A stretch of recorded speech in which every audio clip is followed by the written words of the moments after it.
ำนักข่าวสารประเทศลาวรายงานว่าท่านทองลุนศรีสุริศเลขาธิการใหญ่พรรคประชาชนปฏิวัติลาวประธานประเทศสปป.ลาวจะนำคณะผู้แทนลาวเดินทางไปเยือนเมืองคาซานสหพันธรัฐรัสเซียระหว่างวันที่ 22 ถึง 24 ตุลาคมนี้ตามคำเชิญของประธานาธิบดีวลาดิเมียร์ปูตินประธานาธิบดีของรัสเซียโดยท่านประธานประเทศลาวและคณะจะเข้าร่วมการประชุมสุดยอดกลุ่ม BRICS ครั้งที่ 16 และการประชุมคู่ขนานร่วมกันกับกลุ่มประเทศกำลังพัฒนา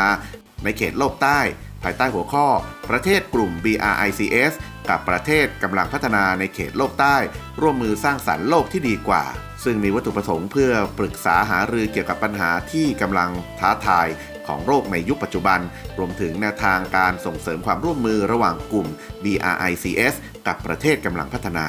ตามข่าวของสำนักข่าวสารประเทศลาวระบุว่าท่านทองลุนจะได้เข้าพบและเจรจา2ฝ่ายกับท่านประธานาธิบดีวลาดิเมียร์ปูตินรวมถึงผู้นำประเทศอื่นๆในกลุ่มนั้นเพื่อกระชับความสัมพันธ์และส่งเสริมความร่วมมือระหว่างประเทศเหล่านี้ให้ลงลึกต่อไปในภายภาคหน้าขอบคุณข้อมูลข่าวจาก MTR ออนไลน์